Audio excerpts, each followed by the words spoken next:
Y solo quiero enfatizar en el tema del discipulado. Si no has estado en el discipulado, de verdad, creo que Dios está abriendo una oportunidad para que lo puedas tomar.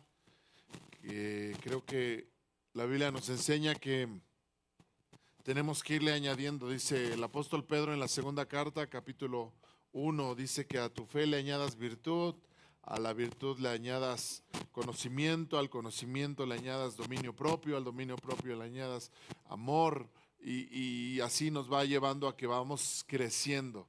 Y tú estás llamado a ir creciendo, amén. Y si creces, creo que la Biblia dice que los que crecen en esto son personas que dan fruto, son personas que están siempre produciendo fruto. Y yo creo que Dios te llamó a dar mucho fruto. Así que yo de verdad te invito a que lo tomes muy en serio y puedas, si no lo has hecho y Dios lo pone en tu corazón, vente a tomar los tiempos de discipulado y sé que van a ser de mucha bendición para tu vida. Amén. Bueno, pues, ¿qué le parece si oramos? Damos gracias a Dios por este tiempo. Señor, gracias por tu amor, por tu bondad, por tu fidelidad para con nosotros. Te pedimos en esta tarde, Dios, que tú nos hables, que enseñes nuestro corazón, que seamos instruidos en tu palabra, Señor. En el nombre de Jesús, amén y amén. Muy bien, pues vamos a la Biblia. Primer libro de Samuel, capítulo 16, verso 18. Primer libro de Samuel, capítulo 16, versículo 18. Vamos a leer lo que dice ahí la escritura. Y dice: entonces uno de los criados respondió diciendo: he aquí, yo he visto a un hijo de Isaí de Belén, que sabe tocar, es valiente, vigoroso, hombre de guerra, prudente en sus palabras y hermoso. Diga conmigo, hermoso.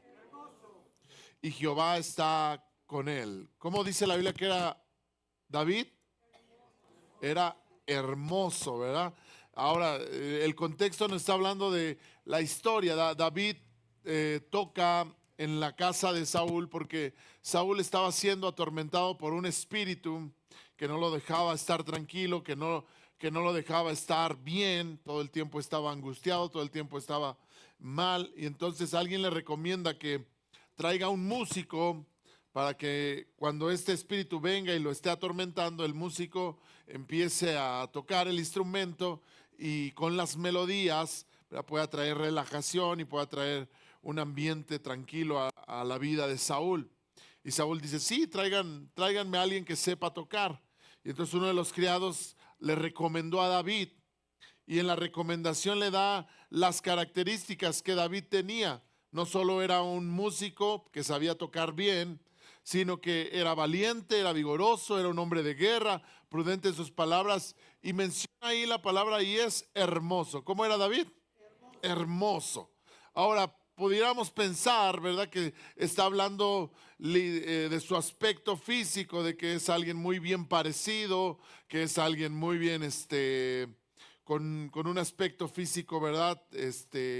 Como nosotros tenemos ciertos estereotipos de una persona que es guapo, en el caso de las mujeres, ¿verdad?, que es bonita, y tenemos estos estereotipos que a veces decimos, y podríamos pensar que cuando ahí dice que David era hermoso, bueno, a lo mejor David, no sé, era alto, rubio, ¿verdad?, de ojos azules, con un cuerpo bien atlético, nos pudiéramos imaginar que así era David, y no lo sé, tal vez sí, pero creo que vamos a aprender que no es necesariamente eso a lo que la Biblia se refiere cuando nos dice que David era hermoso. Ahora, si leemos el versículo 12 de ahí mismo, de esa historia, versículo 12, aquí nos da otra historia que está pasando. Esto es antes de lo que leímos. Y dice: y envió pues por él y le hizo entrar. Igual está hablando de David. Le hizo entrar y era rubio. ¿Cómo era? Rubio. Hermoso de ojos. Diga conmigo, hermoso de ojos. Aquí menciona que era hermoso. Hace rato leímos que dice que David era hermoso, y aquí estamos viendo que David era hermoso de ojos y de buen parecer. ¿Sí? Está hablando, el contexto de la historia es cuando David, ¿verdad?, es ungido como rey. Y si tú has leído la historia o la has escuchado, recordarás que la historia nos dice que un día Dios desechó a Saúl y dijo: ya no quiero que Saúl reine sobre Israel, y manda al profeta Samuel a ungir a otro rey, y lo manda específicamente a la casa de un hombre llamado Isaí de Belén, ¿verdad? Y Samuel va con Isaí y le dice: voy a ungir a uno de tus hijos. Dios me ha dicho que unja a uno de tus hijos como el nuevo rey en Israel. Ahora imagínate que que llegara alguien así con una noticia a tu casa, ¿verdad? Dios me dijo que uno de tus hijos va a ser el mandamás, el mero mero, el bueno. ¿Qué dirías tú? Jale, hasta le harías: ese es mi hijo, ¿verdad? Sí, como no, mi hijo. Yo ya sabía que mi hijo estaba diseñado para cosas grandes e importantes. Pues yo creo que también Isaí se sintió así, ¿no? Imagínate el orgullo de papá, ¿verdad? Voy a ungir a uno de tus hijos como rey. Y pasa esta situación. El detalle, si recuerdas la historia, es que Isaí tenía 7 hijos. Pero dentro de esos 7 hijos, ¿verdad?, David no estaba considerado para ir a esa celebración. David fue el único de los hijos de Isaí que no lo invitaron a esa fiesta. Ahora, ¿qué papá no invita a sus hijos a sus fiestas? Imagínate nada más. ¿Cuáles serían las razones por las que tú, como papá, cuántos papás hay aquí? Imagínate que tú como papá hagas una celebración y digas: no, a ese hijo no lo voy a invitar. ¿Qué razones tendrías que tener para tomar una decisión como esa? Puede haber varias, ¿verdad?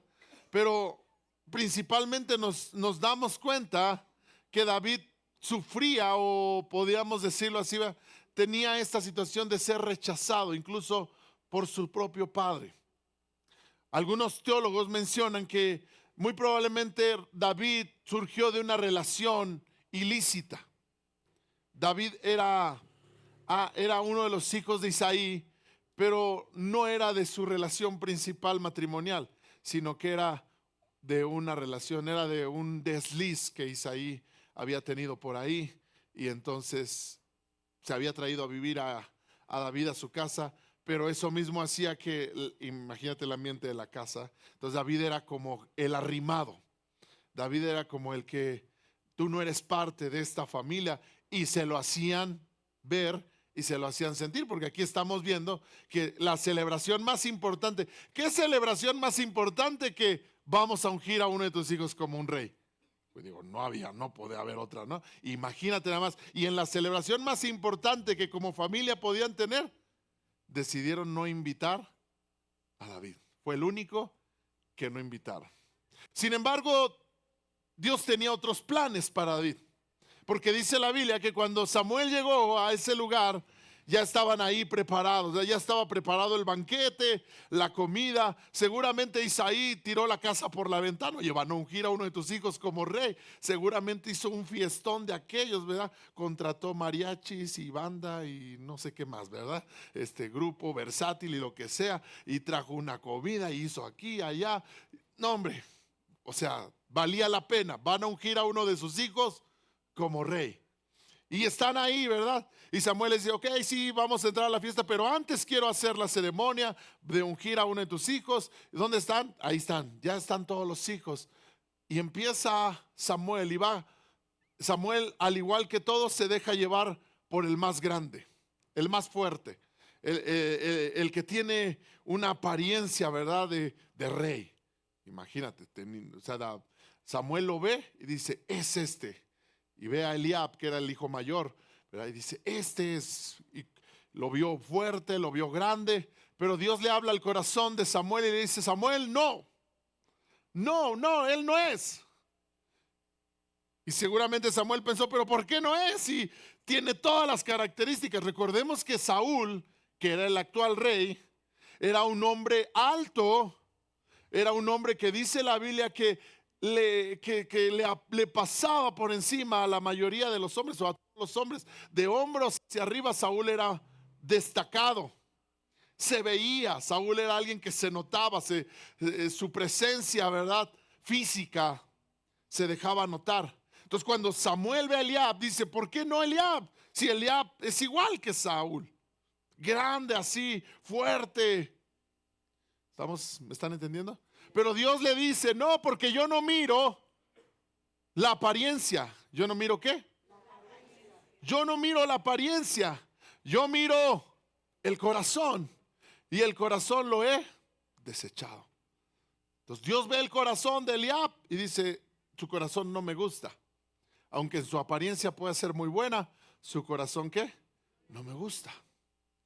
Entonces, y así va pasando con cada uno de los hijos de David, hasta que llegó al último y Dios le volvió a decir lo mismo. No, no es él tampoco. Y entonces Samuel dice, bueno, entonces ¿quién es? Y voltea con Isaí y le dice, Isaí, ¿qué onda? Dios dice que no es ninguno de estos. ¿Estos son todos tus hijos? Y entonces Isaí dice, esto es a lo que no quería llegar, ¿verdad? Y Isaí dice, híjole, pues no son todos. Tengo uno más. Pero no lo invitamos hoy. Y Samuel le dice, pues no me importa. No comemos, no hacemos nada hasta que no venga. Ya me mandan a traer a David, ¿verdad? Y cuando David entra, esta es la historia que leímos. Dice, envió pues por él y le hizo entrar y lo vio Samuel y dice que era rubio, que era hermoso de ojos. Ahora, yo te hago una pregunta. Dios está diciendo, no me importa la apariencia. ¿Qué dijo Dios? Me importa el corazón. Entonces, ¿por qué nos hace destacar aquí que David era rubio y que era hermoso de ojos, si a Dios no le importa la apariencia?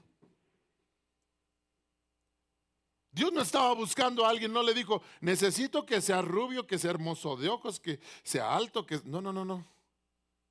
Dios no estaba haciendo un concurso de belleza. Dios dice, yo miro el qué, el corazón. No me importa la apariencia. Puede estar muy guapo, puede estar muy fornido, puede estar lo que sea, pero yo estoy viendo el corazón. Entonces, ¿por qué aquí nos está diciendo una vez más y nos hace destacar que David era rubio y que era hermoso de ojos? Porque yo quiero enseñarte hoy que esta parte, ¿verdad? Primero leímos que dice que David era hermoso y aquí estamos viendo que dice que era hermoso de ojos. ¿Hermoso de qué? Y otra vez, no está hablando de que tenía unos ojazos. ¿Para ti qué sería alguien hermoso de ojos? En los estereotipos que tenemos, pues dices, uno de ojos azules, ¿verdad? Así, de ese azul profundo, que así. Hermanas, por favor, no pequen. ¿Estamos aquí? Pero Dios no está fijándose en eso. ¿Qué significa que era hermoso de ojos? Bueno, la palabra hermoso tiene que ver de buen parecer, pero es interesante la palabra ojos, porque la palabra ojos es del hebreo y es la palabra ajin, que significa, escúchame, porque te voy a leer varias cosas que significa.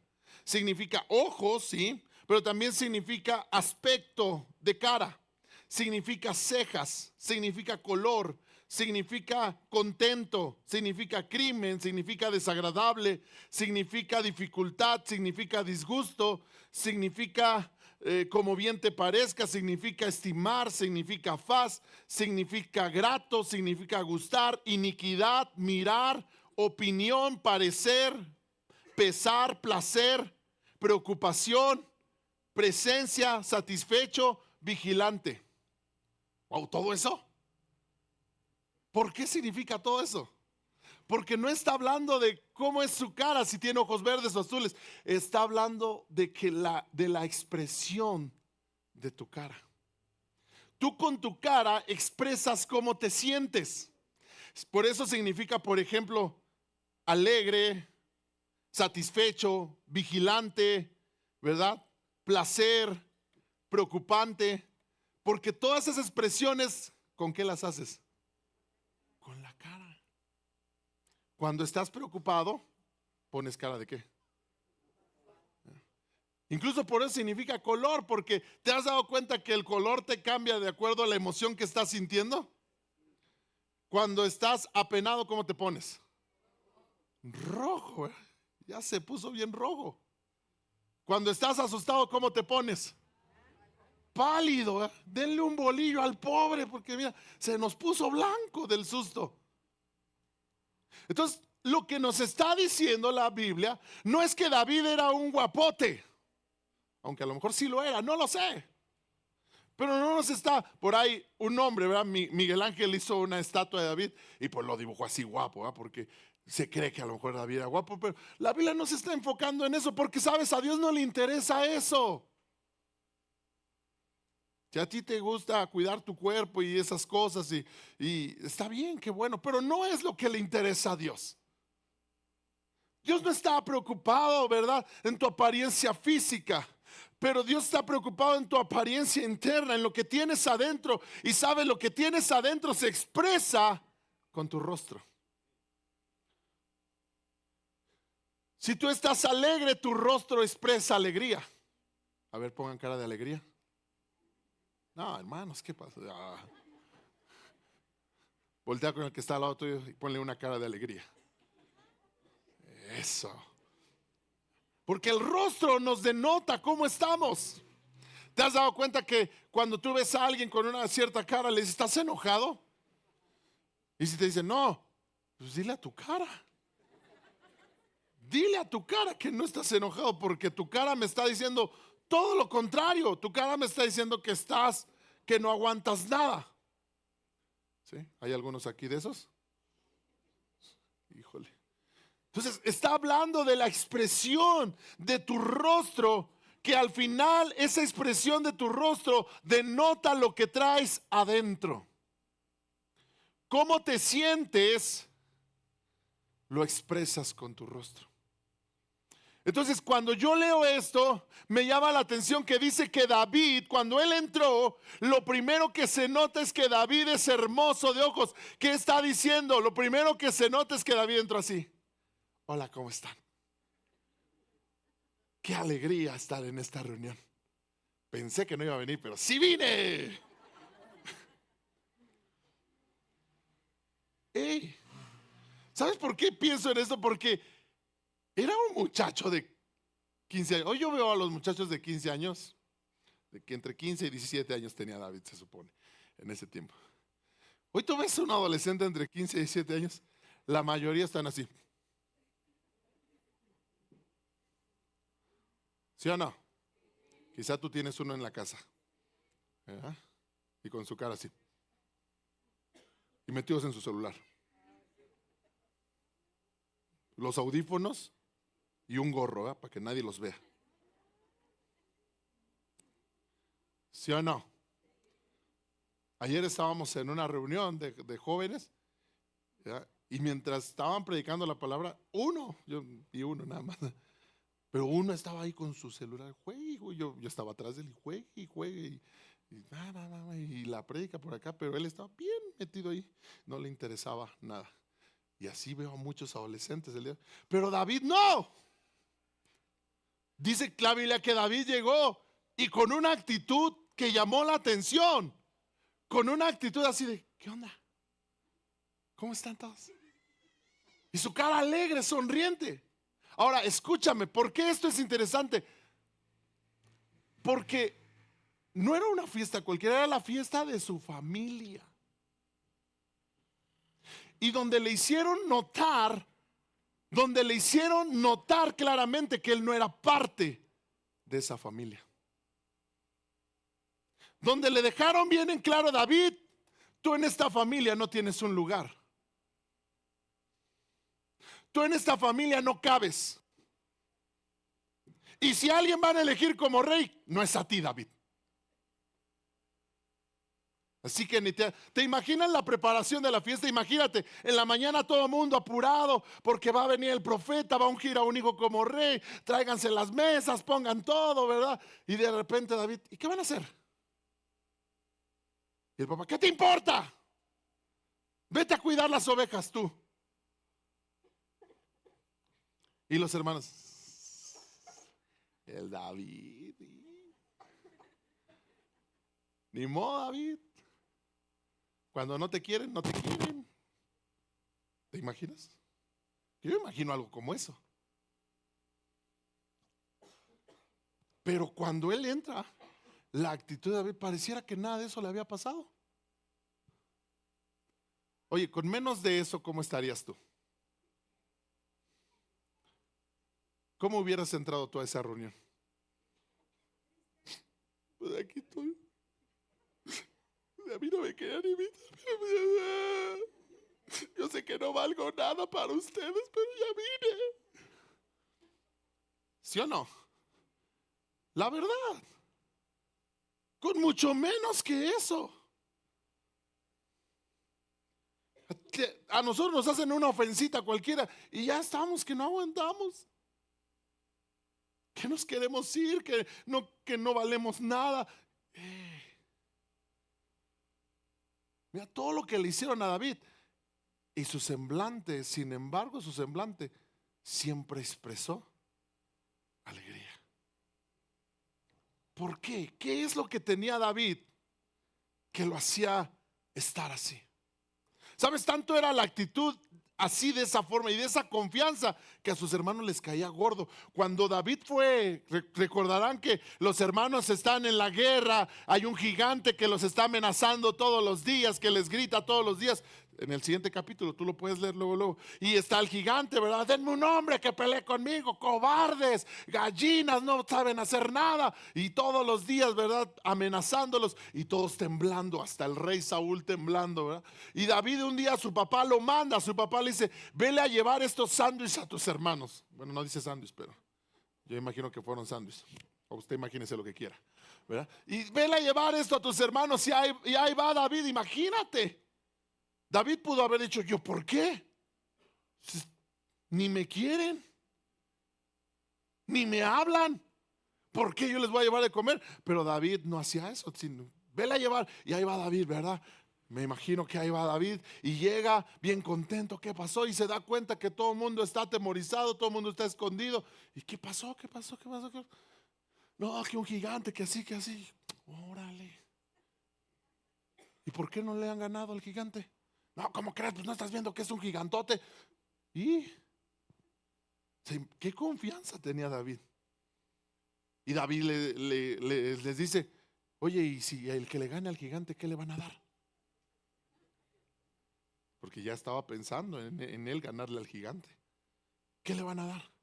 Dice, no, pues es que le van a perdonar los impuestos a la casa de su papá, pero lo más importante es se va a volver el yerno del rey. El rey le va a dar a su hija. ¿Y dónde está la hija? A ver, como para ver si me animo, ¿verdad? Y ya David echó el ojo y dijo, pues, le entro. Y ahí va David, ¿verdad? Y va. Y los hermanos lo ven. ¿Y qué haces aquí, David? Pues vine a traerles esto y pues ahora voy a matar a un gigante. Y los hermanos se enojan. Usted lea la historia y dice que le dijeron, tú eres un orgulloso, tú no. O sea, le empiezan a decir de cosas cuando... Y David así como que, ¿qué? ¿Yo qué hice? Veían tanta seguridad en la vida de David. Porque cuando, ¿sabes que a veces personas que tienen mucha seguridad, a la gente que está insegura le cae mal? La gente que está llena de inseguridades y de problemas, le cae mal a la gente que tiene seguridad. Y los tachan de orgullosos, de prepotentes, de yuju. ¿Estamos aquí? Y así le dijeron a David, tú eres un orgulloso, tú, ¿qué eres?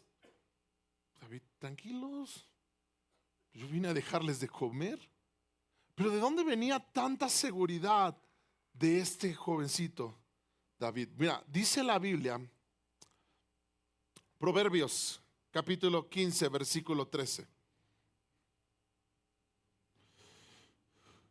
Porque tu rostro refleja cómo está tu corazón. ¿Tu rostro refleja qué? En otras palabras, tú no tienes la culpa de la cara que tienes, pero sí de la que pones. ¿Sí? Dice Proverbios capítulo 15, versículo 13, el corazón alegre. Diga conmigo, el corazón alegre. ¿Qué hace el corazón alegre? ¿Está conmigo ahí? ¿Qué hace el corazón alegre? Dígale al que está a su lado, sonríe, ayúdate un poquito. Dice que el corazón alegre hermosea. Entonces, ¿a qué hermosura se está refiriendo? A la misma que David tenía. No es que David era guapote, es que David siempre estaba alegre.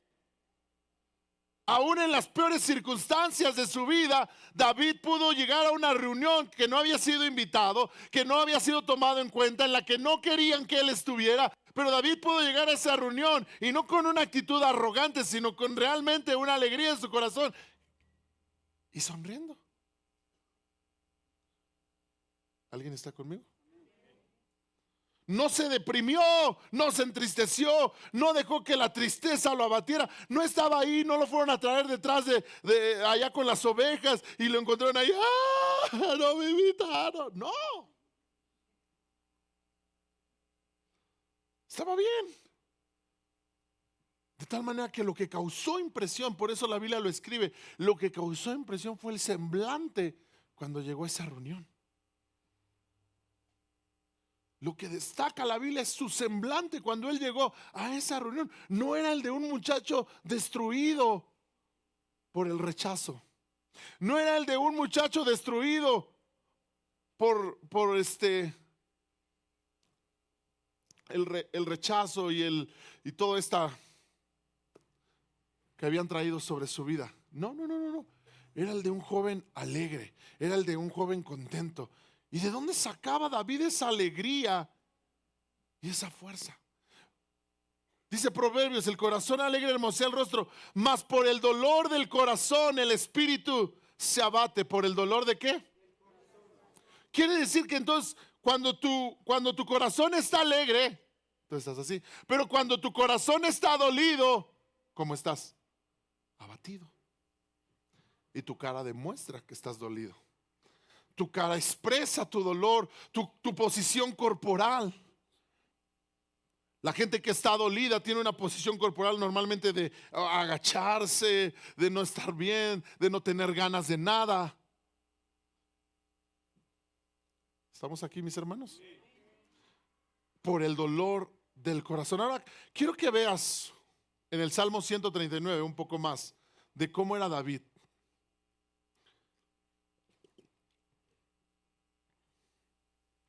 Salmo 139. Otra vez, ya te expliqué un poquito las circunstancias familiares que tenía David. Pero él escribe este salmo también. Y mira lo que le dice a Dios.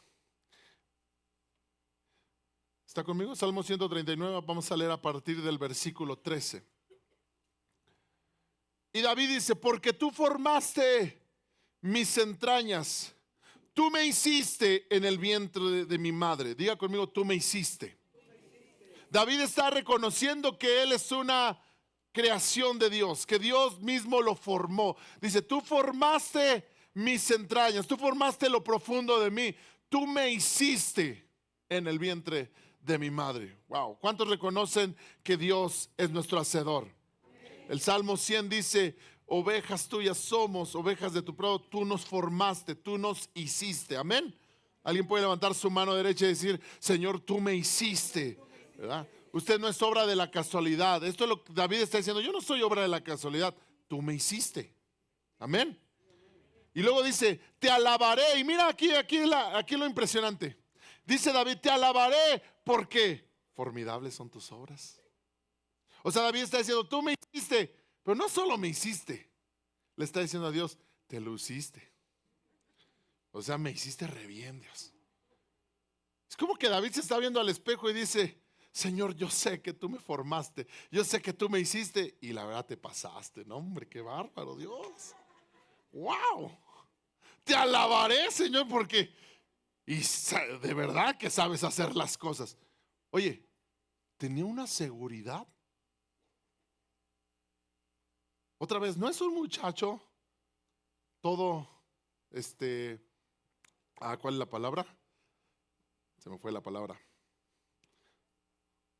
Todo retraído, ¿verdad? No es un muchacho todo diciendo, estoy re feo. Ay, mira mis granotes aquí. Ay, todo es re feo. Tiene 15, 16 años. No es un muchacho diciendo, porque era así.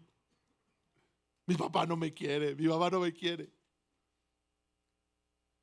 Es un chavo que está viéndose al espejo y dice, Dios te alabaré. Qué increíble me hiciste, Dios. ¿Está conmigo? Dice, estoy maravillado y mi alma lo sabe bien. Y mira esta parte es interesante.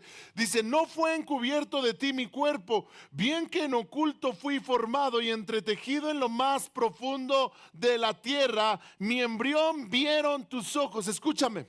¿Sabes qué está diciendo David? Yo fui formado en lo oculto. Y aquí es donde unos teólogos mencionan que David está haciendo referencia al hecho de que era producto de una relación ilícita. Fui formado en lo oculto. David está diciendo, ¿sabes, Dios?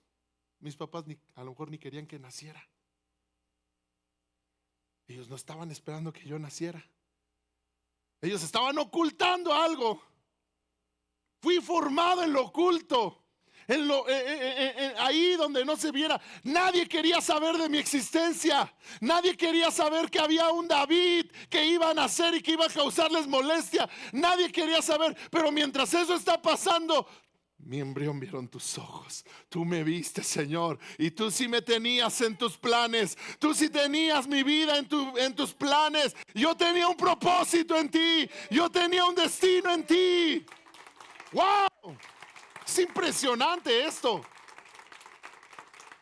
Porque al mismo tiempo que David dice, si yo fui formado en lo oculto, nadie quería que yo saliera, pero tú ya me estabas planeando, tú me estabas formando, tú me estabas dando vida. ¡Qué increíble! No hay frustración, no hay prejuicios, no existe. ¿Te das cuenta? Mi embrión vieron tus ojos y en tu libro ya estaban escritas todas aquellas cosas que fueron luego formadas sin faltar una de ellas. Señor, tengo un destino en ti. Tengo un propósito en ti. Yo no soy obra de la casualidad. ¿Alguien puede decir yo no soy obra de la casualidad? ¿Sabes? A lo mejor aquí hay gente que está herida porque algún día sus papás le dijeron, es que no te teníamos planeado. ¡Ah! No me tenían planeado.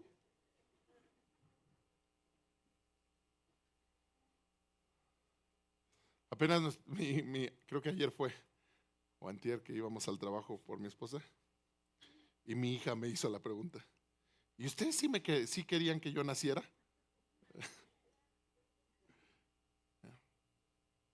Porque no sé dónde escuchó que, o un compañero algo, le habían dicho sus papás que, que no era el plan tenerlo a él, ¿no? A ver, los papás luego hacemos planes, ¿no? Y que de repente salió. Y los papás le expresaron, pero no era el plan tenerte. Y pues le dolió. Y mi hija me pregunta, ¿y ustedes sí querían que yo naciera? Y entonces yo le dije, mira, más que yo quería, Dios quería que tú nacieras. Porque no importa lo que yo quería, importa lo que Dios quería. Yo le dije a mis hijos, cuando ustedes nacieron, fueron obra de Dios.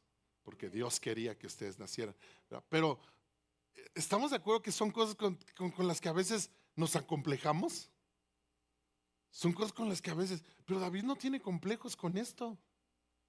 No está preocupado por ser el producto de una relación ilícita. No está preocupado porque, ¿sabes? La Biblia no menciona nunca a su mamá. No sabemos si su mamá se murió o simplemente lo dejó. No sabemos nada de eso. ¿Alguien está conmigo? Pero David no está complejado diciendo, no tengo mamá. No. Cuando Yo recuerdo, ¿verdad?, como Dios, yo soy alguien que no tengo mamá desde que tengo 2 años. Mi mamá murió en el terremoto del 85, para los que saben del terremoto del 85, ¿verdad? Ella murió desde ese entonces, en ese incidente que se vivió aquí en la Ciudad de México. Y pues, literal, ¿quién recuerda a su mamá a los 2 años? Yo no la recuerdo, yo no sé. La conozco por las fotos que hay de ella. Pero ¿sabe cuánto tiempo vivía acomplejado por eso? O sea, acomplejadísimo. Y un dolor y incluso justificaba cosas que yo hacía, cosas ilícitas que yo hacía, las justificaba en el hecho de decir, pues es que yo no tengo mamá, yo sufrí mucho, yo pasé mucho dolor. Pero cuando tú ves a David, David no está acomplejado con nada de eso. ¿Estamos aquí, mis hermanos? No es como que David no ha sufrido. Claro que ha sufrido. No es como que David ha tenido la vida muy tranquila. No. Sin embargo, él le está diciendo a Dios: Señor, yo sé bien quién soy. Tú me hiciste, yo soy tu hijo. No me importa que mis papás no me hayan querido tener. Tú sí quisiste tenerme. Tú querías tus planes conmigo. Tú tenías planes en mi vida. No me importa de dónde vengo. Me importa que tú eres mi padre. Por eso David también escribe un salmo donde dice: aunque mi padre y mi madre me dejaren, con todo Jehová me recogerá. Él nunca me va a soltar. ¡Qué increíble! Ahora, ¿dónde está la clave? Dice ahí: cuán preciosos me son, oh Dios, tus pensamientos. Diga conmigo: pensamientos. Dígalo otra vez: pensamientos. ¿Qué es lo que está diciendo David? ¿Por qué es que David tenía este éxito en sentirse bien siempre? Porque sus pensamientos, diga conmigo, sus pensamientos eran los pensamientos de Dios. ¿Está conmigo? Porque David no le daba lugar a pensar en el dolor. En lugar de pasársela pensando en el dolor, se la pasaba pensando en Dios. Por eso David dice: cuán preciosos me son tus. O sea, estar pensando en ti, Señor, es mi deleite. Estar pensando en ti es mi deleite, es lo que yo hago. Cuán grande es la suma de todos ellos. Si los enumero, se multiplican. O sea, quiere decir, yo me pongo a pensar en ti, Dios, y luego viene otro pensamiento de ti, y luego viene otro y otro y otro, y como que se me multiplican los pensamientos de Dios, y todo el tiempo estoy pensando en Dios y pensando en Dios y pensando en Dios, y no acabo de pensar en Dios. Wow. Eso le quitaba lugar en su mente a estar pensando en su dolor. No le daba tiempo a David de pensar en lo mal que le iba. No le daba tiempo a David en pensar que no lo querían en su casa. No le daba tiempo a David en pensar que su papá no quería saber de él. No le daba tiempo a David en pensar que no tenía una mamá con él. No le daba tiempo a David en pensar que sus hermanos lo menospreciaban. No le daba tiempo a David en pensar que el mismo rey de Israel se burló de él y le dijo: ¿tú qué vas a poder con ese gigante? Eres un chamaco mocoso. David no tenía tiempo de pensar en eso, porque se la pasaba pensando en Dios. Yuhu, ¿alguien me está entendiendo esto? Entonces, cuando tu mente está ocupada en las cosas de Dios, cuando tu mente está ocupada en los pensamientos de Dios, tu mente no va a tener espacio para los pensamientos negativos. Mira lo que dice Filipenses capítulo 4. Vaya conmigo, por favor, ahí. Filipenses capítulo 4.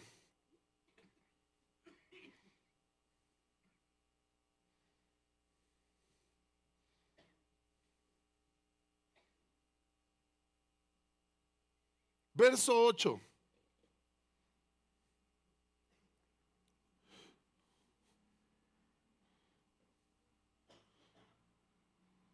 ¿Está conmigo ahí?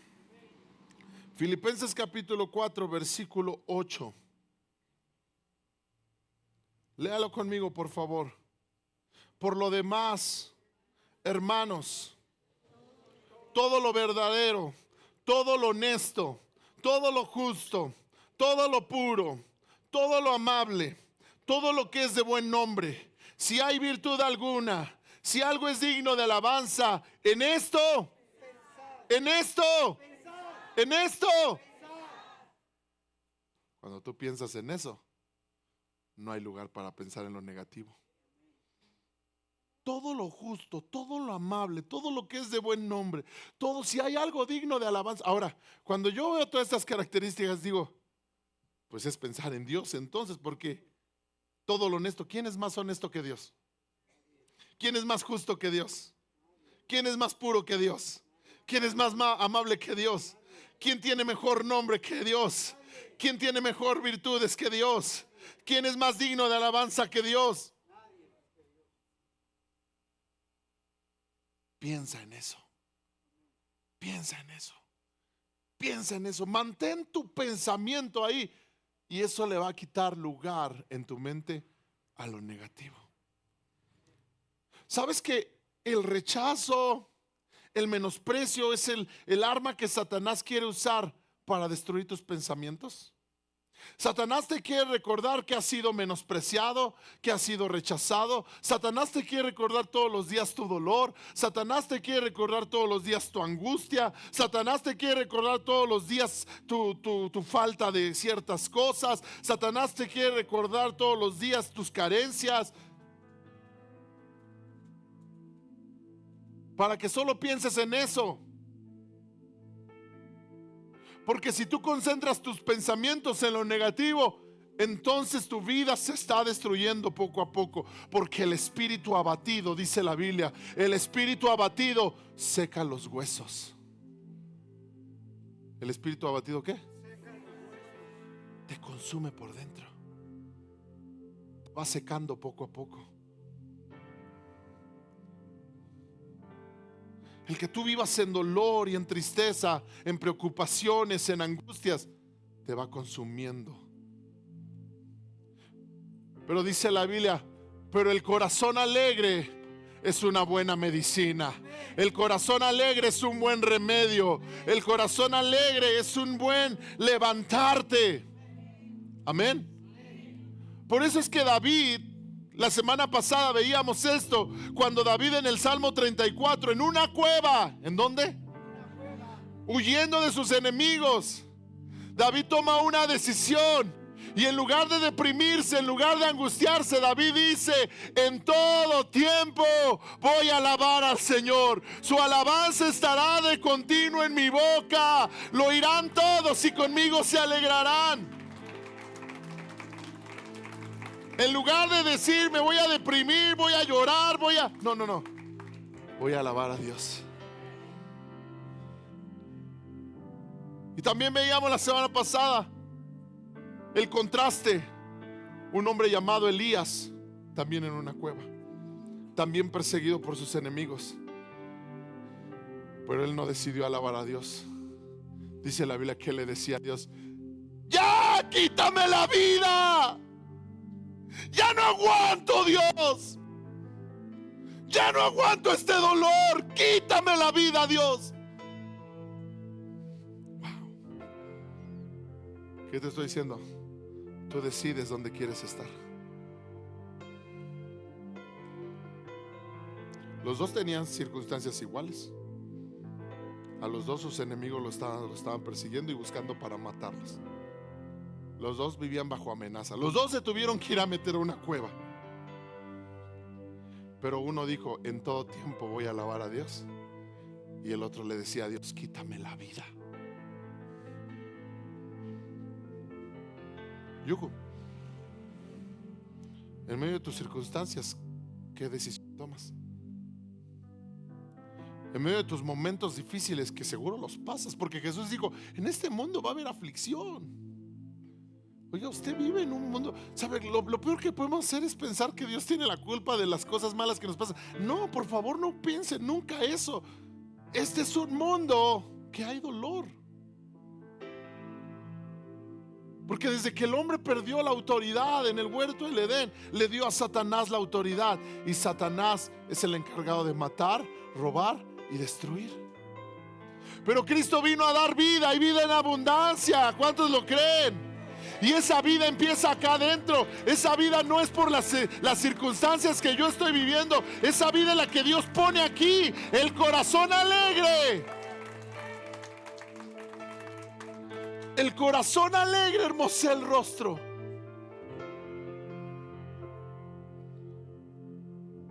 No me importa mis circunstancias, decía David. No me importa que he sido rechazado, que fui entretejido en lo oculto. No me interesa. Me interesa que tú me hiciste. Me interesa que tengo un propósito en ti. Me interesa que soy tu hijo. Me interesa que me vas a dar tu gloria. Eso es lo que me interesa. Lo demás es parte de este mundo. Pero tú decides cómo enfrentar las dificultades. Las puedes enfrentar como David. Te puedes tirar al suelo como Elías. Oiga, Elías era un gran hombre de Dios. Cuando todos pensamos en Elías, es el que hizo descender fuego del cielo. Es el que mató 400 profetas de Baal. Es el hombre que un día dijo no va a llover y no llovió. Y que luego dijo ahora va a llover y llovió. De ese hombre estamos hablando. Pero que cuando la depresión llegó a su corazón, lo acabó. Lo acabó hasta el grado que Dios le dijo: ya Elías, ve a tal lugar porque necesito otro. ¿Sabe? Elías no se quiso levantar. No quiso levantarse. ¿Sabe qué me preocupa? Que hoy estamos en un mundo que le damos tanta relevancia al dolor. Le damos tanta relevancia a esos sentimientos negativos. Hoy todo el mundo quiere ir al psicólogo. Todos quieren tener psicólogo. Es más, yo he escuchado gente que dice: déjeme le consulto a mi psicólogo. Voy a ir con mi psicólogo y le consulto. Y yo no estoy diciendo, si hay aquí algún psicólogo, quiero que sigas teniendo trabajo. Tengo un amigo que es psicólogo, el pastor Ariane es psicólogo, y dice: de verdad que ahorita una carrera que te puede dejar dinero es ser psicólogo, porque todos quieren un psicólogo. Pero a mí me preocupa que no le estamos dando importancia a lo que Dios dice, le estamos dando más importancia a lo que el psicólogo dice. Y otra vez no estoy diciendo que no tengan trabajo los psicólogos, que Dios los bendiga y tengan mucho trabajo. Pero mi confianza está en Dios, mi seguridad está en Dios, mi esperanza está en el Dios que me formó en el vientre de mi madre. Él me escogió, Él me diseñó, Él hizo todo en mi vida. Ahí está mi confianza, ahí está mi seguridad, ahí está mi esperanza. Él es quien me va a guiar. Lo que dice su palabra es lo que yo voy a hacer. Si la Biblia está diciendo: piensa en lo bueno, piensa en lo honesto, no le des cabida en tu mente a los malos pensamientos. No le des cabida en tu mente a los pensamientos de dolor, de tristeza, de angustia.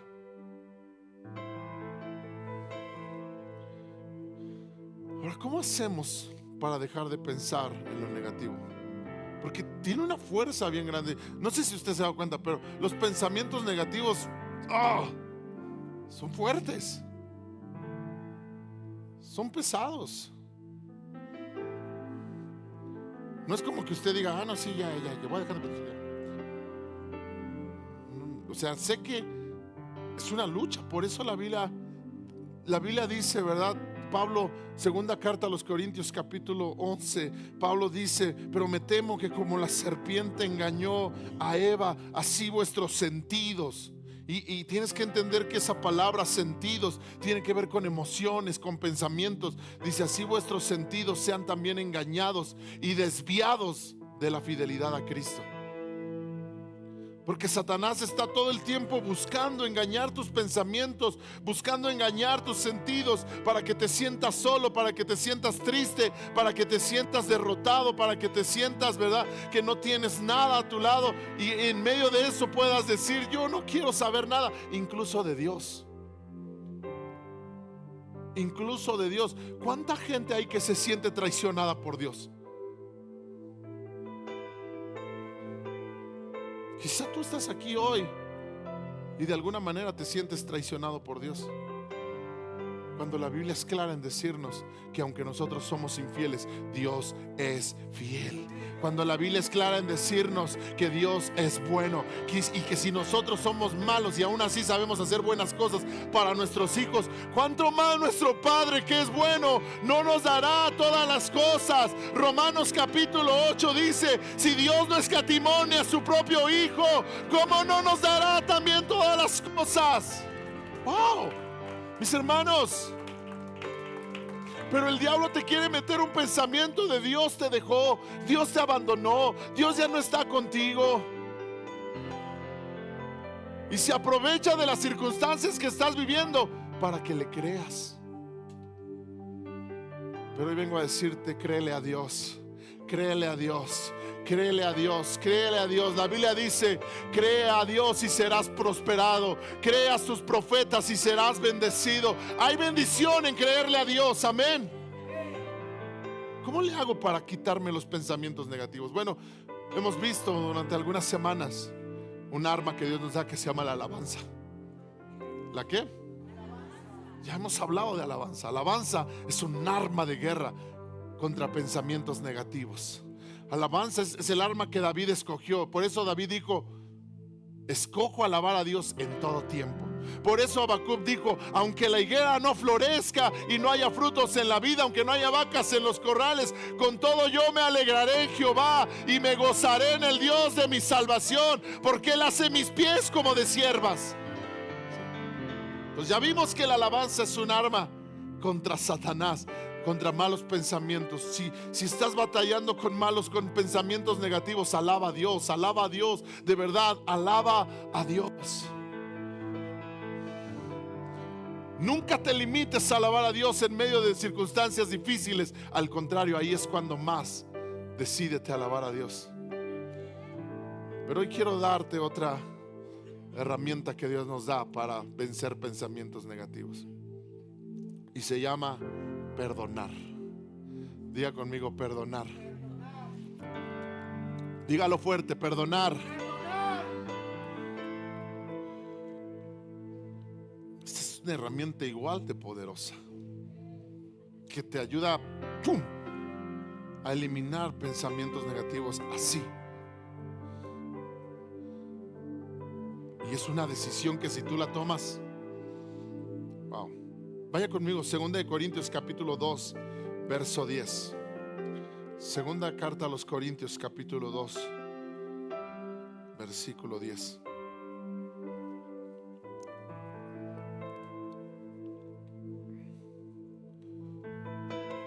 Y aquí es donde yo me explico por qué es que David podía hacer esto.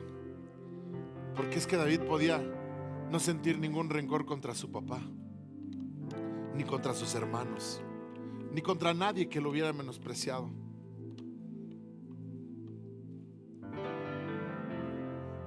Pablo dice y escribe en esta carta, y quiero nada más decirte el contexto. En el contexto hay un hermano dentro de la iglesia de Corinto, hay una persona en la iglesia de Corinto a la cual la iglesia de Corinto ha tomado sus reservas con él. ¿Sabe? Literalmente era una persona que no querían saber de él.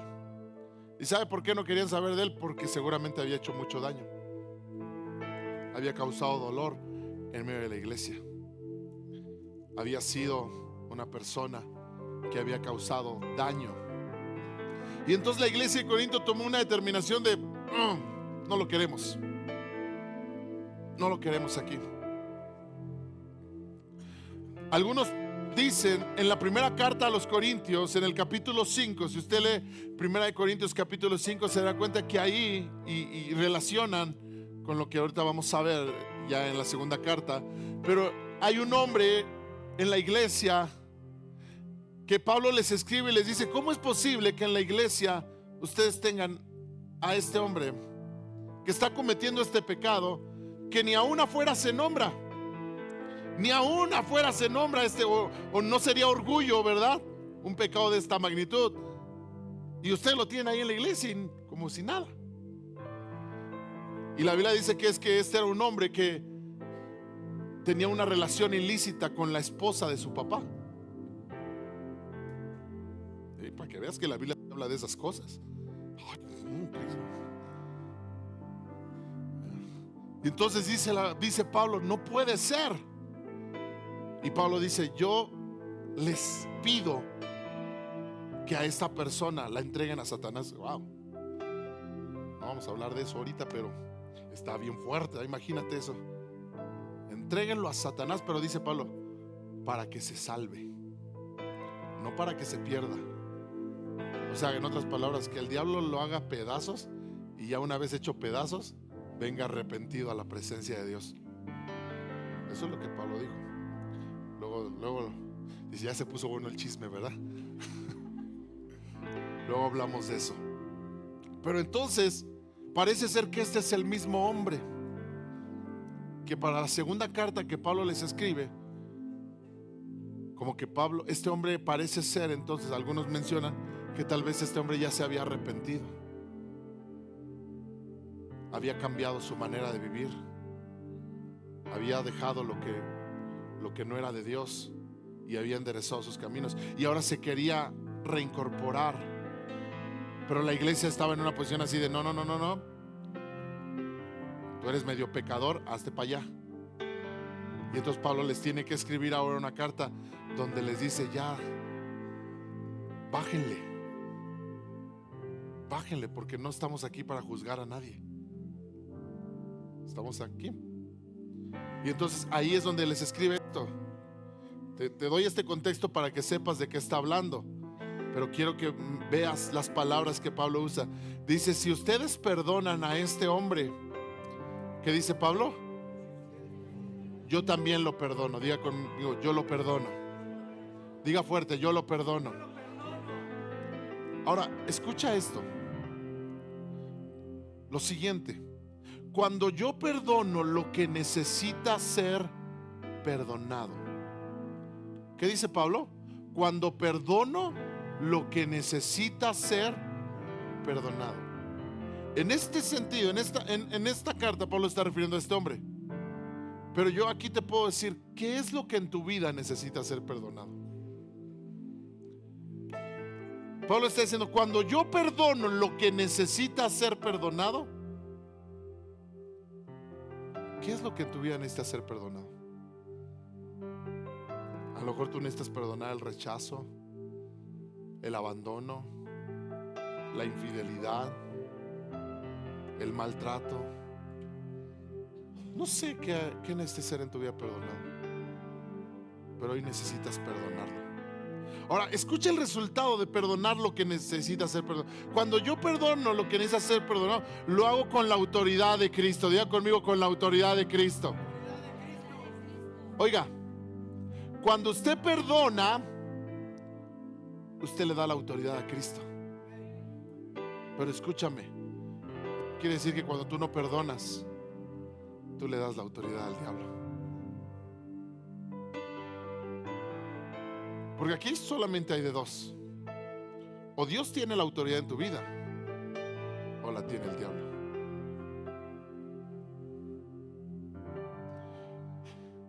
Y cuando tú le das la autoridad al diablo, la Biblia dice que Juan capítulo 10, el ladrón vino para matar, robar y destruir. Cuando tú le das la autoridad al diablo, el diablo tiene la autoridad de matar, robar y destruir. Por eso una persona que no perdona es una persona propensa al ataque del enemigo. Es una persona que le abre la puerta al diablo, y es como que le diga: diablo, yo estoy tan mal, estoy tan destruido, me duele tanto el corazón, que no me importa lo que hagas. Haz lo que quieras con mi vida, haz lo que quieras con mi familia. Si me quieres matar, mátame. Si quieres matar a mis hijos, mátalos. Así de ese tamaño. Así de esa dimensión, mis hermanos.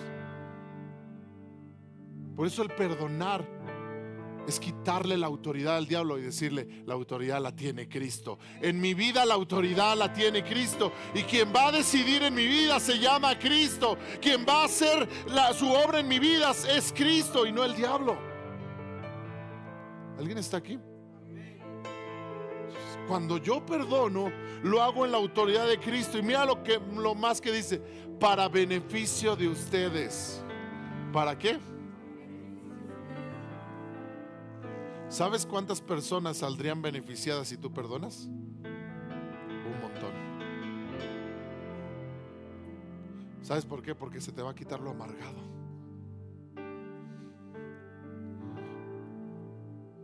Cuando tú estás dolido, tú dañas.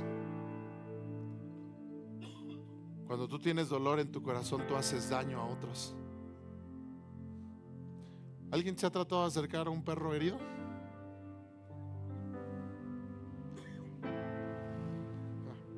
¿Qué hace un perro cuando está herido y quieres acercarte a ayudarlo? Te va a soltar la mordida, porque él no sabe que lo quieres ayudar. Él solo piensa que lo vas a herir porque todos lo han herido. Así también hay un montón de personas que no se dejan ayudar porque como todo el mundo los ha dañado, piensan que cualquier cosa es dañarlos. Y alguien se quiere acercar a ayudarles, a darles un consejo. ¡No!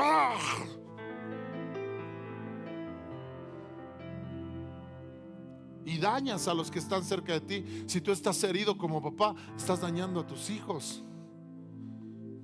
Si estás herido, estás dañando a tu esposa, estás dañando a tu esposo, estás dañando la iglesia. Cuando estás herido causas daño. Así que cuando tú perdonas es para beneficio. Probablemente si tú perdonas, hasta alguien se te va a acercar y te va a decir: ay, qué bueno que ya perdonaste ya. Ay, gracias a Dios que ya perdonaste. Porque vas a cambiar. Porque vas a dejar de tener cara de enojado y tu rostro va a ser alegre. ¿Alguien le da gloria a Dios por eso? Dele un aplauso fuerte a Jesús.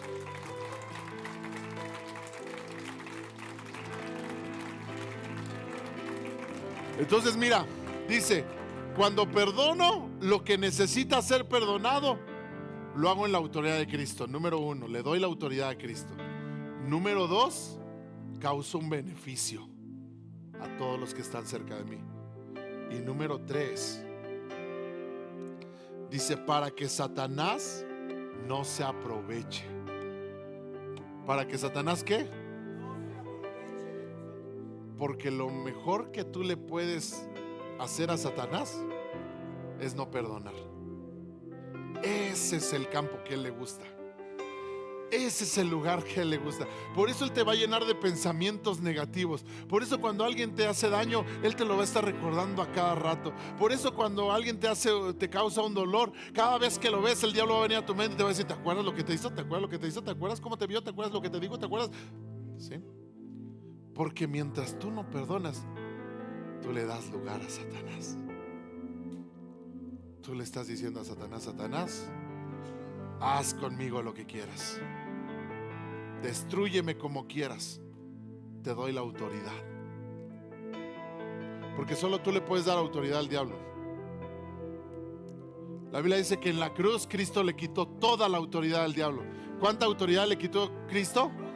Y despojando a los principados y a las potestades, los exhibió en la cruz, triunfando sobre ellos. ¡Aleluya!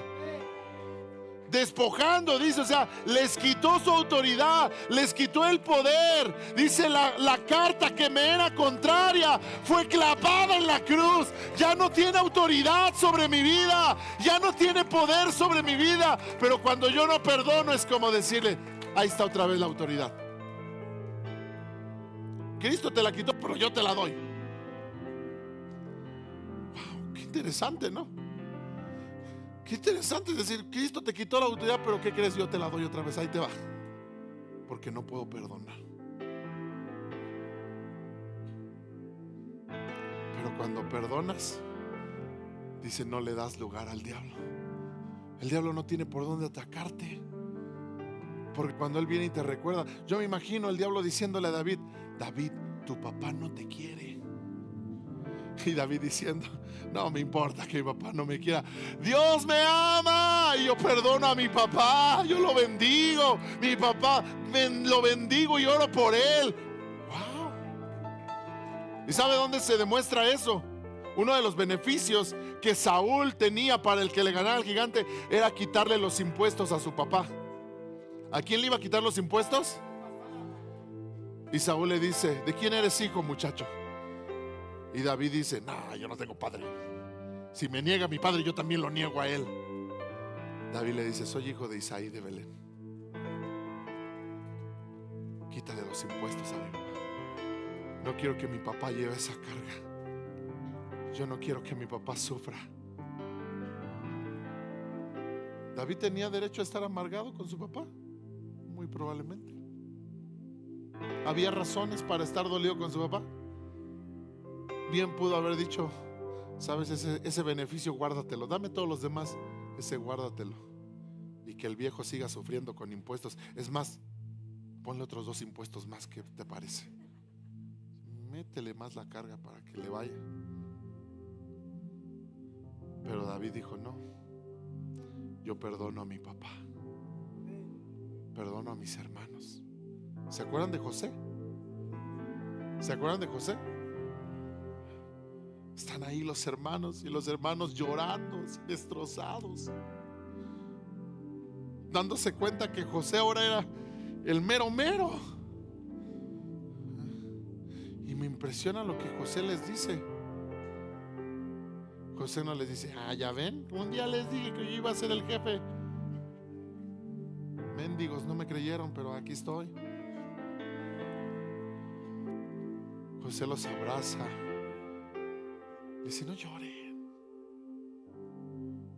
porque mientras ustedes me querían hacer daño, Dios usó todo esto para bendecirme. Así que no se preocupen. ¿Sabes cómo perdonas? Cuando tú reconoces que todas esas cosas que te han querido hacer daño, Dios las está usando para bendecir tu vida. Dios las está usando para formar tu carácter. Dios las está usando para llevarte a donde Él te quiere llevar. Y entonces tú perdonas. Y cuando tú perdonas, eres libre. Satanás no tiene autoridad en tu vida. Le quitaste el derecho y no hay forma que Él te pueda destrozar. Le perteneces a Cristo. Le perteneces a Cristo. Le perteneces a Cristo. Alguien dele fuerte aplauso al Señor.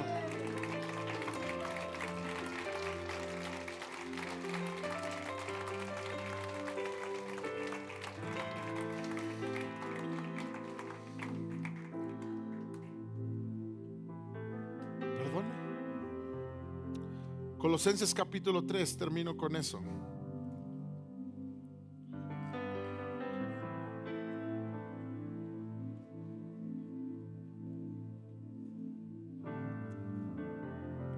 Verso 12.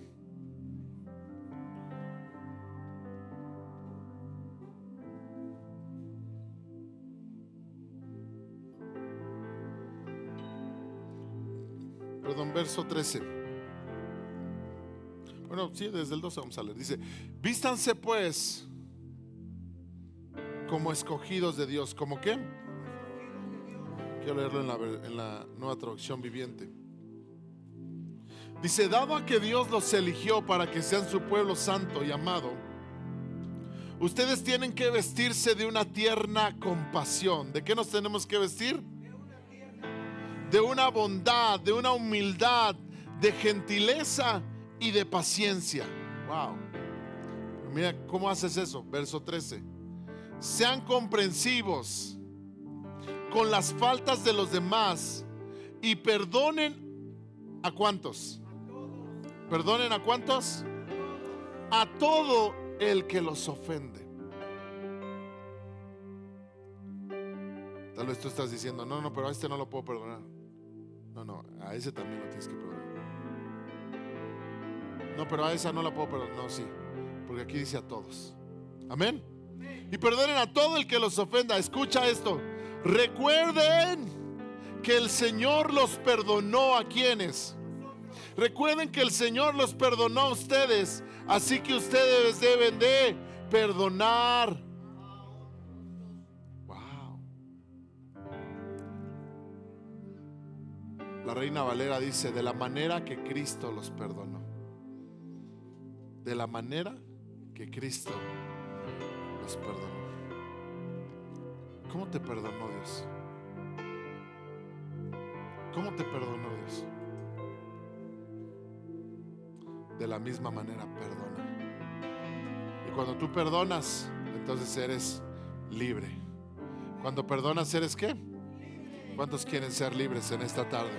¿Cuántos quieren ser libres en esta tarde? Póngase de pie. ¿Sabe por qué hay?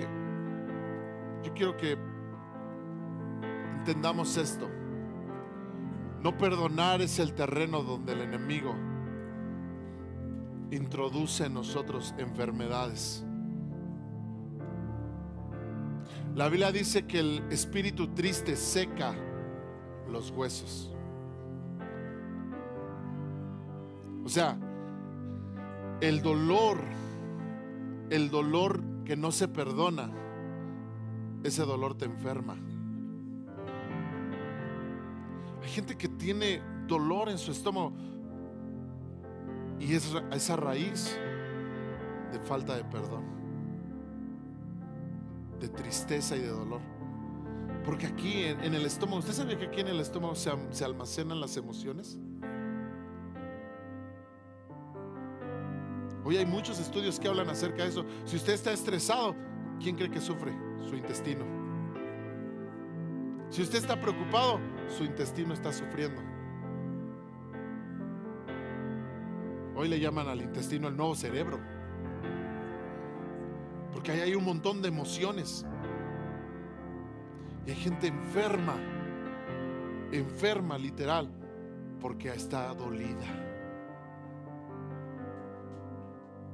Hay cánceres que se producen por falta de perdón.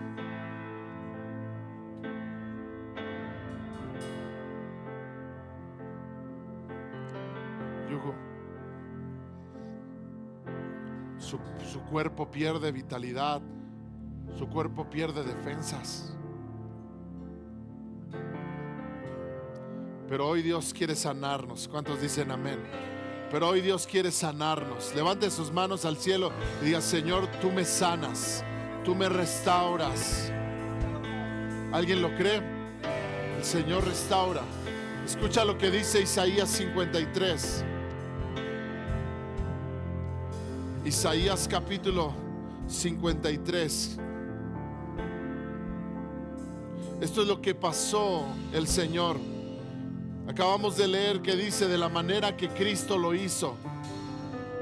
¿Y dónde dice cómo lo hizo Cristo? Isaías 53 dice: mi siervo creció en la presencia del Señor como un tierno brote verde, como raíz en tierra seca. No había nada hermoso ni majestuoso en su aspecto, nada que los atrajera hacia él. Él fue despreciado, fue rechazado, fue un hombre de dolores, conocedor del dolor más profundo. ¿Del dolor qué? Y nosotros le dimos la espalda y nos desviamos la mirada. Fue despreciado y no nos importó.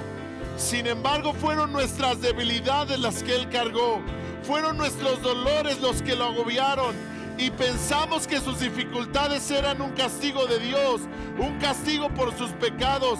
Pero él fue traspasado por nuestras rebeliones, él fue aplastado por nuestros pecados y fue golpeado para que nosotros tuviéramos paz, y fue azotado para que pudiéramos ser sanados.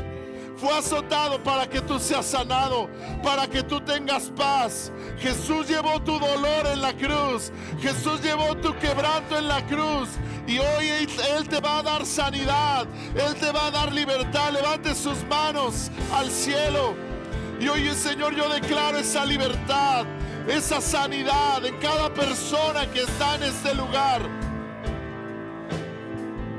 En el nombre de Jesús. Ahora escúchame.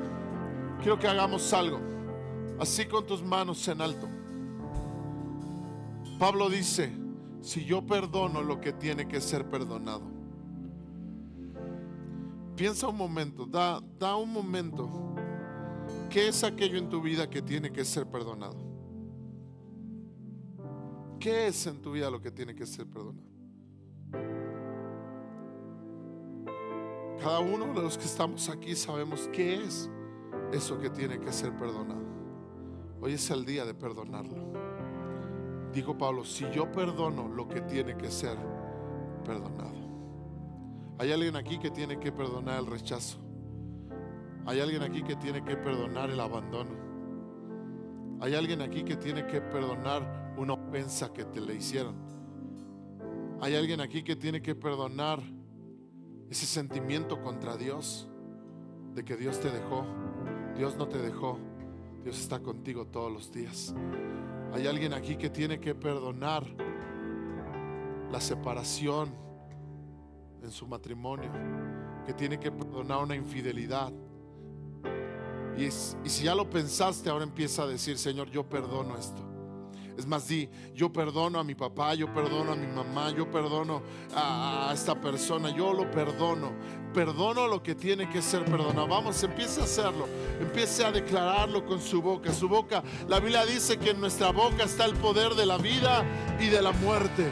Que en nuestra boca está el poder de decir lo que nos va a afectar o lo que nos va a bendecir. Empieza a declarar: yo perdono esta circunstancia, yo perdono esta situación. Hoy es día de soltar perdón. Yo perdono a este hermano, a esta hermana que me hirió. Yo perdono a esta persona, a mi padre, a mi mamá. Padre, soltamos ese perdón. De la manera que tú nos perdonaste, nosotros también decidimos hoy perdonar. No viviremos en la tristeza, no viviremos en la angustia, no viviremos en el dolor. Estamos decididos a levantarnos. Gracias, Señor. Gracias, Señor. Gracias, Señor. Amén. Amén. Amén. ¿Cuántos han perdonado en esta tarde? Ahora escúchame algo más que quiero que hagamos. Vamos a orar por cualquier enfermedad. Hoy Dios quiere sanar. ¿Cuántos creen que hoy Dios quiere sanar? ¿Cuántos creen que hoy Dios quiere sanar? Así que levanta tus manos al cielo. Y vamos a orar que toda enfermedad, dice aquí, lo acabamos de leer, Él fue azotado para que tú seas sanado. Así que yo te voy a pedir algo: no ores diciéndole a Dios: Señor, sáname, sino que tu declaración hoy sea: Señor, gracias porque ya me sanaste, porque en la cruz he sido sanado. Empieza a decir: Señor, gracias porque en la cruz tú me sanaste. Gracias porque me has dado sanidad. Hoy declaramos esa sanidad en cada persona que está en este lugar. En el nombre de Jesús, toda enfermedad huye. Toda enfermedad es sanada ahora en el nombre de Jesús. Si es una enfermedad física, es sanada. Si es una enfermedad en el corazón, es sanada ahora en el nombre de Jesús. Hoy recibe la vista. Hoy recibe la sanidad. Hoy recibe restauración. ¡Wow!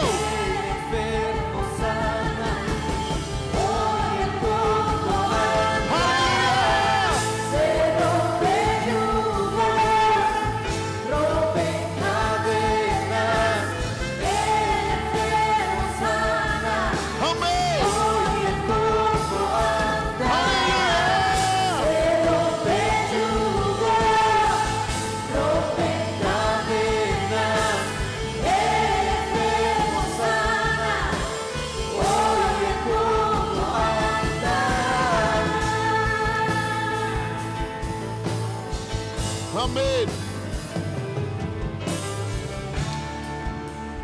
Ahora quiero que hagas algo más en la fe. Si hay alguna parte del cuerpo que es la que te duele, la que te ha dolido, pon tu mano sobre esa parte de tu cuerpo. Si son tus ojos, si es tu cabeza, si es tu riñón, tu corazón, si has tenido dolores, si alguien te ha dicho que eres propenso a un infarto, en el nombre de Jesús, hoy vamos a declarar sanidad. No hay enfermedad, porque Cristo llevó nuestras enfermedades en la cruz. Si es un dolor en tus huesos, hoy hay sanidad en los huesos en el nombre de Jesús. La tiroides, en el nombre de Jesús, toda tiroides se tiene que ir en este momento en el nombre de Jesús, porque has sido libre. Porque donde está el Espíritu de Dios, ahí hay libertad. Porque donde está el Espíritu de Dios, ahí hay libertad. Vamos, empieza a declarar: soy sano de esta enfermedad, soy sano de este dolor. Sí, Dios.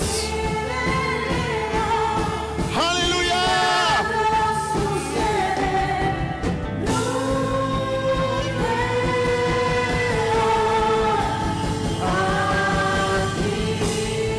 Amén.